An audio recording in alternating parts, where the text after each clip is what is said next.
ouvintes da CDL-FM, a Rádio das 4 Estações.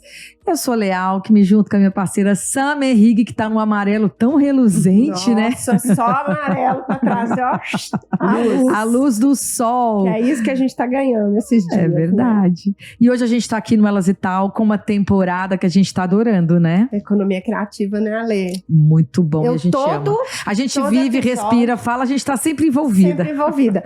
E todo episódio eu vou agradecer a Eliane, que fez esse insight. Eliane, obrigada mais uma mesmo, vez. Eliane. Vou mandar pra ela, pra Crica, pra Joana. Pra Joana, pra todo mundo, que realmente as meninas... fez esse insight pra gente estar aqui nessa temporada. Verdade. E nessa temporada a gente tá recebendo, né, convidadas tão incríveis, né? Que estão nessa cena da economia criativa fazendo acontecer. Não só mineira, acho que mundial, arrisca, né? É verdade. Então, gente, no Elas e Tal de hoje, a nossa convidada, ai meu Deus, falar dela, como é que a gente apresenta? Não dou conta. Traga luz. Gente, olha só, eu vim até com os brincos dela, porque na hora que eu botei essa roupa, eu falei, eu preciso de um brinco da Meire. Ah, que lindo. E eu vim com o brinco da Meire porque a vida inteira eu consumi os acessórios dessa mulher incrível. Quando eu falo Meire, eu tenho certeza que todo mundo vai saber que é Meire Design.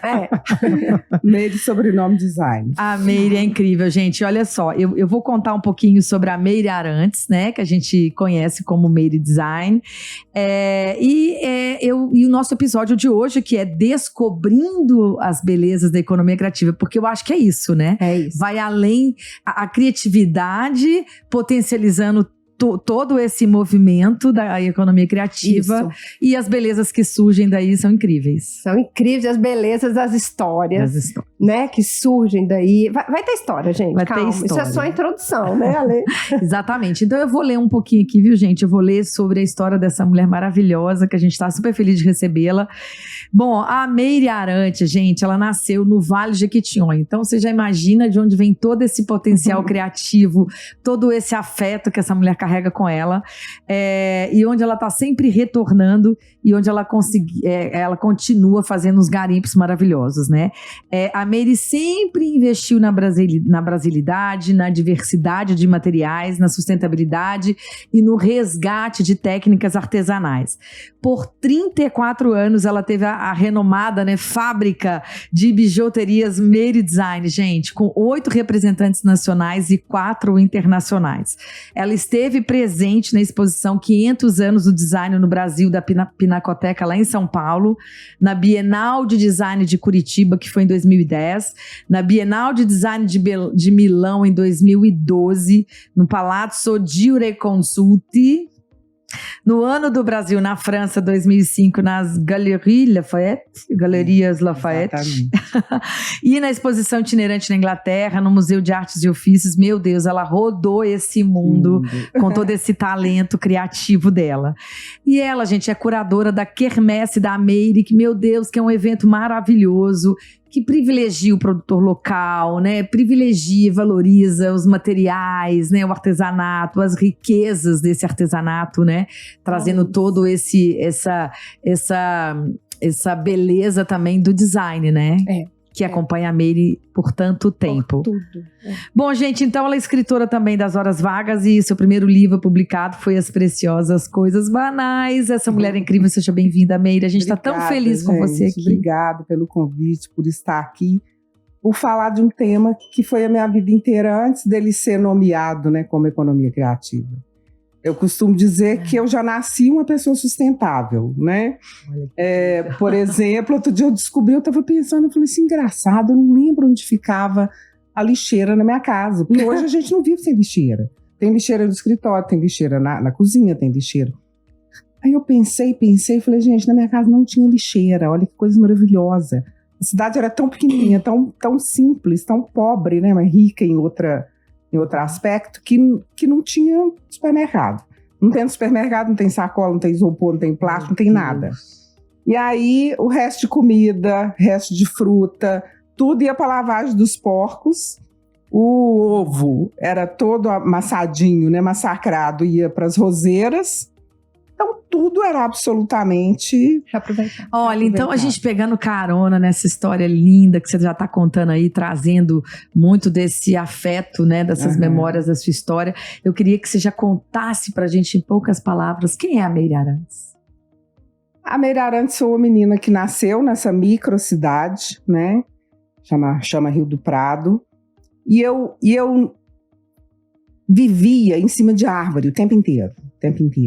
Eu acho que o chão era pequeno para mim, sabe? Eu queria enxergar mais alto. Pequena, eu queria quase que tocar o céu, né? Ver o que tinha atrás das montanhas. Então, por isso é que eu vivia em cima de árvore o dia inteiro.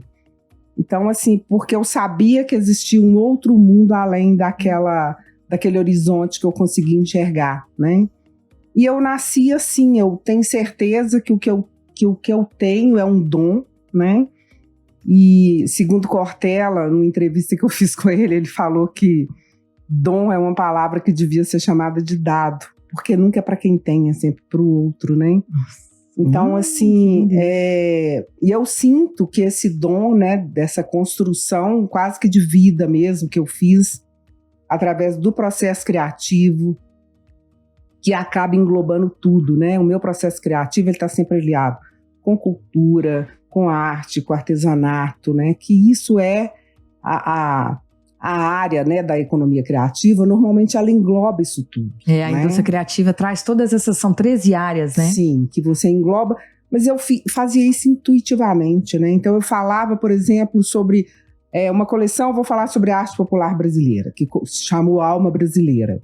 Aí, para abrir isso, quem que ia fazer a abertura? Meninas de Sinhá. O café era um café feito com rosca, com não sei o quê, uma prosa. Então, assim, eu sempre fui de valorizar o que era nosso, né? Eu fui diretora do Cine de Joias e da Jomig. Então, uma época eu fui com o Manuel para o Rio, ver um congresso internacional de joia, e eles falavam assim, gente, o que a gente quer em produto é que é o diferencial do Brasil. Então, o produto nosso tem que ter solaridade, tem que ter cor, tem que ter alegria, que é tudo que as pessoas de fora esperam enxergam da gente. Enxergam. Né? E era o que eu sempre pensei sem saber de nada, né? Eu sempre falava, eu quero o que é Brasil, o que é cor, o que é cultura, e isso impressa em produto, né? O produto, ele tem que ter alma, né? Vender produto hoje, produto qualquer um tem. Tá na esquina, produto bonito, basta você ter dinheiro que você compra. Agora, um produto com alma, né? Com experiência. E com experiência, e convivência, e produto com história. Isso é que encanta as pessoas. As pessoas não compram produto por si só, elas compram história do produto. Né? E você consegue trazer isso de uma forma incrível, né, para os eventos. Não só a Quermesse, mas eu acho que todos os eventos que você faz, quero que você conte um pouco da experiência não do último, né? Do outro anterior com a Rosenbauer também, porque você enxerga a alma brasileira, traz isso para um coletivo, né? Que eu acho que é extremamente relevante o olhar que você traz, e você consegue formar aquelas pessoas para que elas façam parte daquilo ali, quase que como um convite misturado com um resgate, eu enxergo assim. Sim, né? Sim. Então, esse coletivo que você está falando, que foram 80 criativos vindos do Brasil inteiro. Recife, Brasília, Porto Alegre, Curitiba, Brasil inteiro estava aqui, São Paulo, Rio. E essas pessoas, na verdade, os artistas, eles têm muito em comum no mundo inteiro, né? A gente é completamente fora da curva, né? Então, você trazer todas essas pessoas, confrontá-las umas com as outras, né? E assim, a minha primeira fala sempre no café é: esqueçam que vocês são, que existe competitividade, que você é meu concorrente. Isso não existe, né? Tanto que a gente vê dado que a economia criativa, ela está crescendo. Então eu acho que isso já vem Sim, também. Porque você tem que ver o seu parceiro como um espelho. E como, por exemplo, a Cris, eu até falei isso na entrevista, a Cris há um tempo atrás, ela seria minha concorrente. E, no entanto, você traz essa pessoa para perto e abre o leque todo. Como que é seu contrato? Como é que você distribui presente? Como é que você faz isso? a gente teve várias conversas fazendo trocas de Que coisa amplia, que ela né? achava incrível em mim, que eu achava Aí incrível muda tudo, nela. né, gente? Aí muda Porque a tudo. gente soma. Aí, né? aí muda tudo e A Lê soma. tem uma frase, vai, agora é a hora da sua frase. Qual que é? Amplia. Né? A Lê, calma que agora Ah, mas que numa sala. em vez de você amplia... Ai, Sam, Uai, menina, eu sei que essa quando frase é você incrível. É incrível. Quando vou você lembrar. chega num lugar... Dê mais espaço, amplia em vez ué. de diminuir. Daqui a pouco vem. Então eu vou citar uma outra frase que eu fiz na abertura dessa quermesse com a Rosenbaum, que é a seguinte, que é uma frase do Krenak, falando que nós pais fomos treinados a ensinar para os nossos filhos a competir, a concorrer, a fazer os esportes, que um tem que chegar primeiro que o outro. A vida inteira a gente aprendeu isso. Uhum. E ensinou para eles que tem um pódio que é onde você sobe para você receber esse prêmio de ser o melhor, né? E aí ele fala que é a coisa mais falsa do mundo, né? Que o pódio só cabe um. E que, na verdade, a gente tem que entender hoje que o pódio cabe todo mundo. Então, foi a expressão que eu usei para eles, assim, a metáfora de que ali era um pódio e que cabia todos eles, né? Porque a partir do momento que foi feita uma curadoria, tem 3 joalherias, 3 completamente diferentes uma da outra. 3 marceneiros. Então, quem é marceneiro vai visitar o outro e aí, cara, como é que você faz? Qual que é a sua técnica? Qual que, né? Bárbaro, ferramenta. Não, isso é e muito você, legal. com o tempo inteiro nesse coletivo, comprar de quem faz. Sim. Trazendo isso, né? Essa O tempo alma, inteiro. né, da história, a alma né? da Lembrei, história. ao chegar num lugar, amplie o espaço, faça caber mais gente, né? Uma coisa nesse contexto. Uma coisa assim. A gente vai lembrando. Mas é isso. Mas é mesmo que você isso, falou. é isso. Isso que a Sam tá trazendo pra você agora, é comprar de quem faz. Gente, isso é um resgate tão bacana, né? Demais, demais. E muito do que, o tempo inteiro, quando a gente começou o programa, a base foi a economia circular, fazendo um contraponto ao linear e tudo que ela traz, né? E aí ficou muito claro pra gente que esse comprar do local, resgatar a raiz, isso tudo é um movimento que agora... A pandemia... Foi no auge da pandemia, né? A gente percebeu que precisou dela para voltar, para resgatar isso aí. Legal. Eu tô lendo um livro agora e ele fala, o autor justamente fala isso, que ele conviveu em lugar, teve uma experiência de um lugar que viveu sem lixo. E ele precisou de sair de dentro de São Paulo, ir para um lugar para experimentar uma vida sem lixo, que você, na sua infância, já viveu. Né? E agora, assim, como isso é importante a gente pensar, porque não tem jogar fora. Né? Não existe um fora. E esses artistas todos, assim, eu consigo enxergar nele essa beleza que você, né, proporciona para eles e que eles trazem agora, pensando nisso, no que tem, no recurso que tem. No reaproveitar, né? no ressignificar. Exatamente. Né? Tem um rapaz que chama Fred, da 11 Ponto Brasil, que é um dos maiores marceneiros que eu conheço, ateliê de marcenaria. E ele fotografa desde a madeira que ele acha, lá em Barra Mansa, eu acho, da Bahia. No chão, ele acha na praia, ele fotografa e depois ele mostra o objeto. Assim, então é incrível assim, você ver que esse excesso de criatividade, né? Não é nem excesso, é usar a criatividade como o maior potencial mesmo e dela dar continuidade para tudo que vem além, né? E uma coisa que eu acho linda, Merecia, eu não quero te interromper, mas para você falar e já emendar, que você prepara essas pessoas, né? Sim. Isso é muito importante. Eles têm que estar prontos, né? Eu não posso colocar uma pessoa à prova de fogo para receber milhares de compradores que são exigentes, né? Então, assim, muitas vezes eu passo um semestre, às vezes até um ano, fazendo treinamento. Porque a pessoa, quando eu vejo que ela não está pronta, ela não entra, né? Ela tem que ter bagagem de fala, ela tem que ter, no mínimo, um Instagram decente, ela tem que ter, na época, era muito comum a gente fazer cartão de visita, hoje não precisa mais, é o arroba e pronto, né? O QR Code. Então, assim, às vezes até a forma de vestir não combina, ou a pessoa faz um produto, fala comigo que ele é todo sustentável, igual eu fiz uma vez com uma pessoa, tudo de tecido, e aí, quando eu cheguei lá, tudo estava embalado em plástico. Eu falei, mas peraí, por que você pôs em plástico? Ela falou, porque é tudo tecido, então as pessoas vão tocar, vão sujar, poeira, nananã. Eu falei, aqui, o discurso não combina. Então, deixa um de cada, deixa as pessoas tocarem, deixa sujar. Isso vai ser o seu mostruário, seu cartão de visita, mas se o seu discurso é sustentável, não existe a possibilidade de você ter um plástico em cima. Então, são essas coisas. Vai na contramão, né? E você sabe que é muito interessante quando você está falando isso e indo para a quermesse, a gente vê que você faz esse resgate da ancestralidade, essa valorização da história, porque por trás de cada trabalho ali, de cada produto, quando você, igual esse colar que eu ganhei, né, da Cris, quando você olha ali, eu fico imaginando a Ale que fez esse colar, aquela menina de Manaus, a história por trás daquilo. Sim. E uma coisa interessante para complementar, estudando sobre o perfil dos consumidores do futuro, um dos que serão esses consumidores do futuro, vão ser os construtores de memória.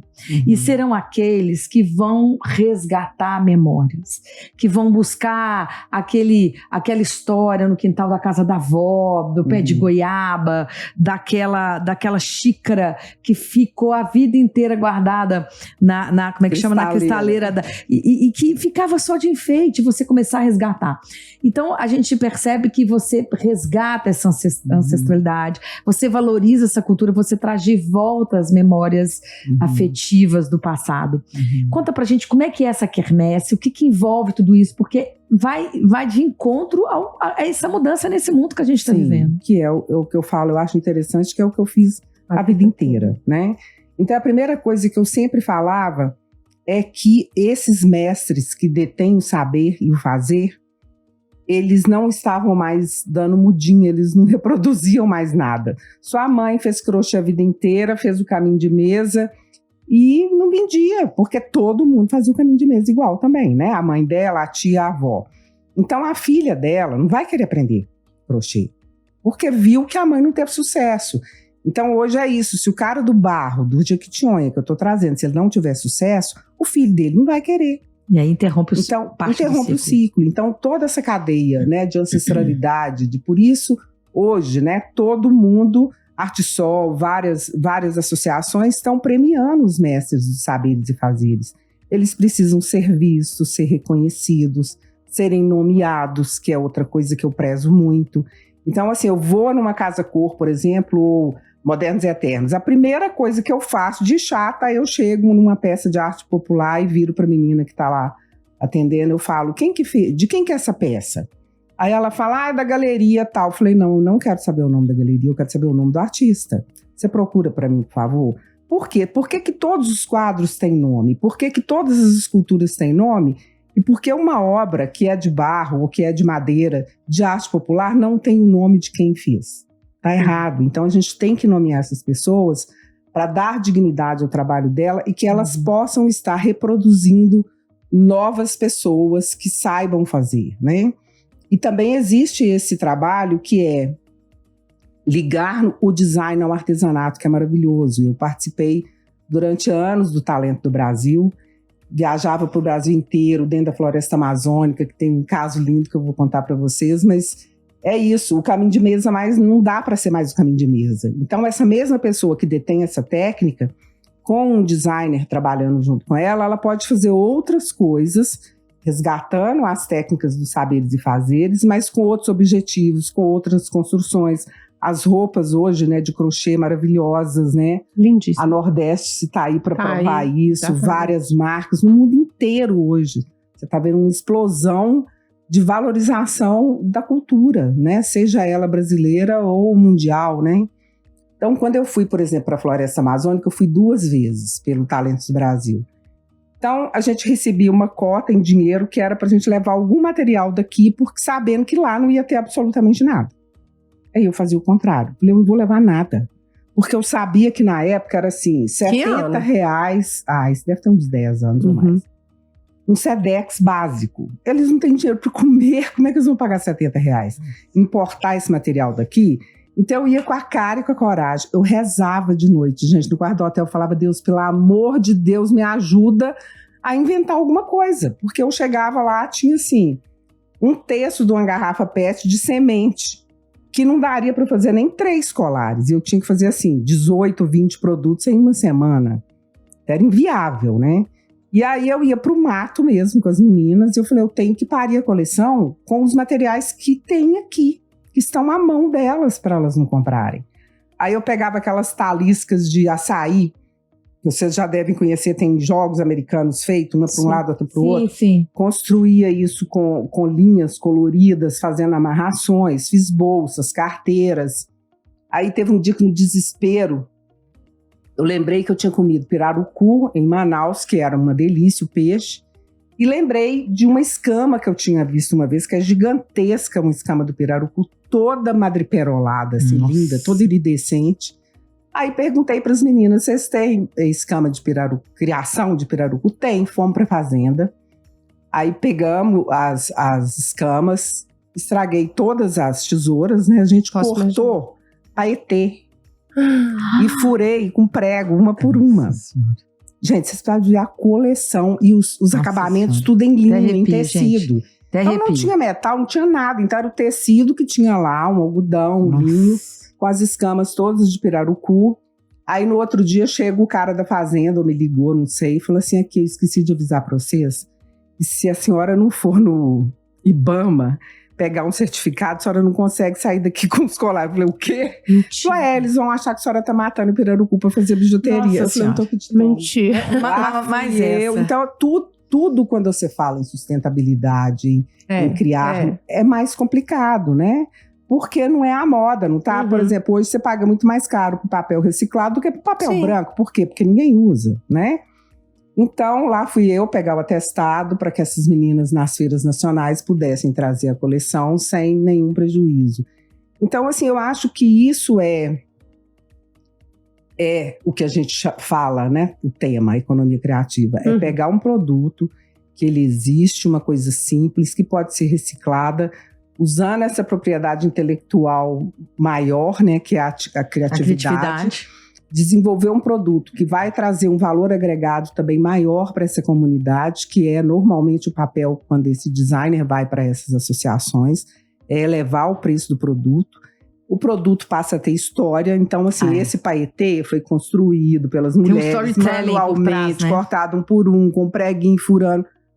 Pronto, já é uma história. Já vendeu, você vende o produto. Já quero ver, você já vende quero o storytelling dele mesmo, né? A gente compra história, mas eu acho que é isso, né? Diferente de você, igual você falou, não vou lá comprar simplesmente um produto ou serviço qualquer. Nessa comunidade, eu fiz também um trabalho, eu ia para lá para falar sobre pássaros do Brasil. E aí, cada comunidade que eu ia, já tinha uma história que eles recolheram, seja de músicas, qual que era o principal pássaro da região, nananã.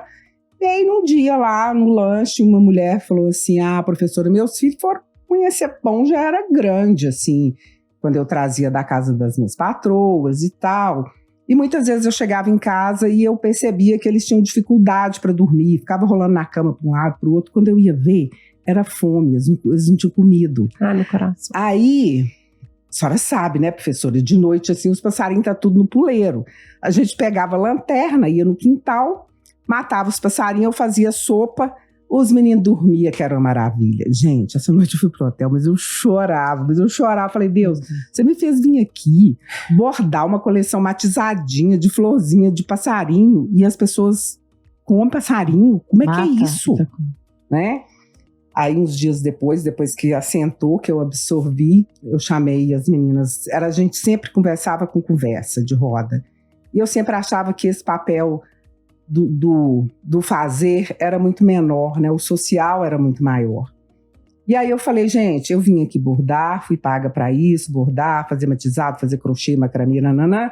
Mas eu queria falar para vocês que a gente deveria bordar a história de vocês através dos pássaros. E aí eu criei um avental escrito assim, meus filhos não conheciam pão, comíamos pássaros. E bordamos uma folha, uma pena toda espinicadinha assim de linho. Então assim, e isso eu falava, isso para mim é um fincar bandeiras, né? Ia ser fotografada, a Terezinha, que era da Patachu, fez o catálogo com o Gustavo Greco, foi para as feiras nacionais. Isso estava exposto em todos os lugares. Então, assim, eu precisava ir além daquele trabalho, né? Mostrar para as pessoas as dificuldades também por trás. Porque você vê o artesão aqui, você não sabe quanto que ele andou, quantas léguas, a pé. Não sabe a história nenhuma por trás daquilo tudo, né? A dificuldade de muitas vezes embalar o produto, de transporte de produto. Então, assim, você tem que estudar realmente a cadeia toda, né? E normalmente eu vou até essas pessoas, cada um. Eu conheço o ateliê de cada um, porque é lá que mora a alma deles. Olha, lá que mora a alma deles. Eu não tenho assim... Nossa, mãe. Né, Ale? Uau! Que lindo muito isso, maravilhoso. arrepiante. É muito assim... todas as oportunidades, né, Mary, que assim, eu tive de conversar com você, ou me acolheu, ou me sustentou, me levantou. Ensinou, né? E eu imagino que isso seja uma constante, né, na sua vida, assim, com o seu trabalho. Ter uma admiração enorme. Mais uma vez, né, Ale? A gente, assim... Olha, meu Deus... Fica encantada com tudo. Pra gente encerrar, eu quero que você deixe, assim, convite do que tá vindo, né? Do que vem pela frente... Ano que vem, talvez, né? Aí com novos projetos. E suas redes sociais aí para as pessoas continuarem encantadas com tudo que você... Obrigada, né? Mais uma vez por estar aqui, me dar essa oportunidade de fala. E esse aprendizado, ele é diário, né? Ele é essa vivência com cada um. Cada um que chega até a mim deixa alguma coisa também que eu não sei ou que eu não tenha, né? O meu Instagram é @coisasdameire, MARY, e o da Quermesse da Meire, né? Se puderem nos seguir, ficaremos muito felizes, né? A gente está terminando o ano agora, mas ano que vem, com certeza, vai ter muito evento. Porque, além disso, eu estou fazendo trabalhos de curadoria de arte, né? Alguma coisa ligada à arte popular, nem sempre só arte popular. E o nosso espaço, eu quero apresentar esse ano que vem muito mais pessoas, né? Porque o que significa apresentar muito mais pessoas? É dar espaço para essas pessoas que normalmente não são... não tem o trabalho dela os trabalhos delas vistos em galerias de arte. Né? Não tem espaço. A galeria, o próprio Vale for Vale, né? Eu queria contar um pouco, né? A gente tem que falar. Acho que pode ter uma parte 2, tá, gente? Porque vale a pena, pra falar né? Desse projeto maravilhoso.